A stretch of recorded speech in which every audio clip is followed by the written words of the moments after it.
It was about 5 or 6 weeks ago that Victoria spoke to a group of 600 people at a Rotary Club, and she's going to be giving the same speech to us today.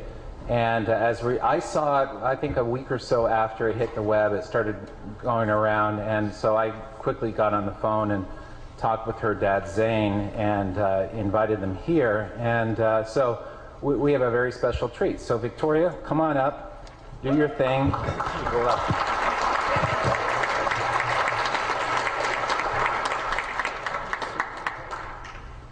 Have you ever wondered why Canada is in debt? Have you ever wondered why the government forces Canadians to pay so many taxes? Have you ever wondered why the bankers from the largest private banks are becoming wealthier and the rest of us are not? Have you ever wondered why the gross national debt is over $800 billion? Or why we are spending $160 million a day on the interest of the national debt? That's $60 billion a year. Have you ever wondered who receives the $60 billion? What I have discovered is the banks and the government have colluded to financially enslave the people of Canada. I will share with you 3 important points of reference which will hopefully spark enough interest and concern for you to continue the research on your own and to engage your government to stop this criminal act against the people of Canada. First, we will briefly examine the Bank of Canada. Second, we will see how our banking system works today.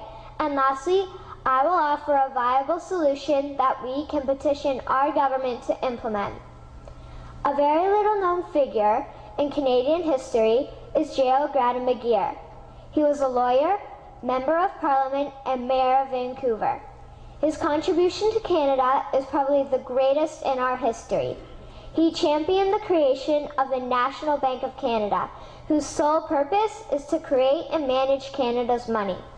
It was formed on July 3, 1934, and owned by all Canadians.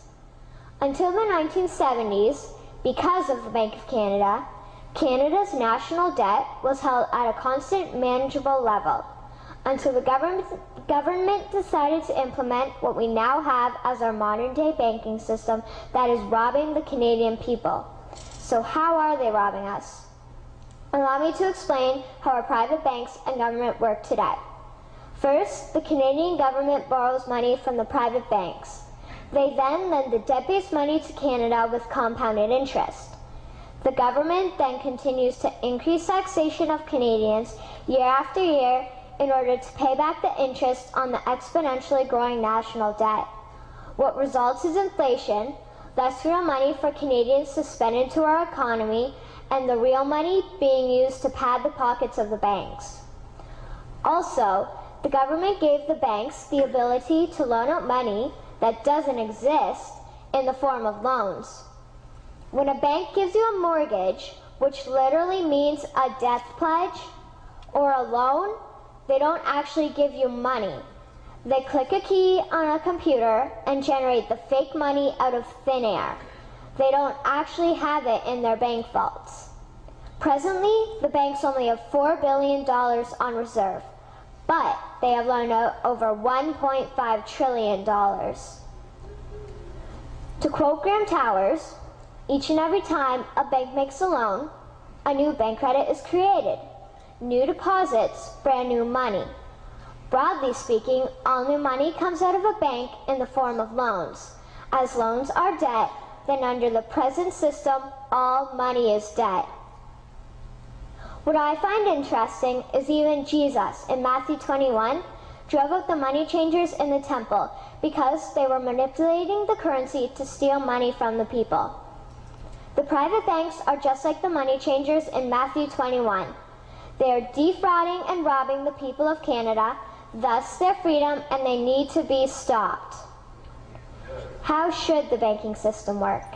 In an infamous interview, Mr. McGeer asked Mr. Towers, "Can you tell me why a government with power to create money should give that power away to a private monopoly and then borrow that which Parliament can create itself back at interest to the point of national bankruptcy?" Mr. Towers replied, "If Parliament wants to change the form of operating the banking system, then certainly that is within the powers of Parliament. In other words, if the Canadian government needs money, they can borrow it directly from the Bank of Canada. The people would then pay fair taxes to repay the Bank of Canada. This tax money would in turn get injected back into our economic infrastructure and the debt would be wiped out. Canadians would again prosper with real money as the foundation of our economic structure and not debt money. Regarding the debt money owed to the private banks, such as the Royal Bank, we would simply have the Bank of Canada print the money owing, hand it over to the private banks, and then clear the debt with the Bank of Canada. And yes, we have the power and lawful right to do so. In conclusion, it has become painfully obvious, even for me, a 12-year-old Canadian, that we are being defrauded and robbed by the banking system and a complicit government. What will we do to stop this crime? What will we do to ensure that the next generation will live free and clear of the debt-based economy that enslaves them to the banks? Margaret Mead said the following, and I hope that all of you remember this. Never doubt that a small group of people can change the world. Indeed, it is the only thing that ever has. Thank you.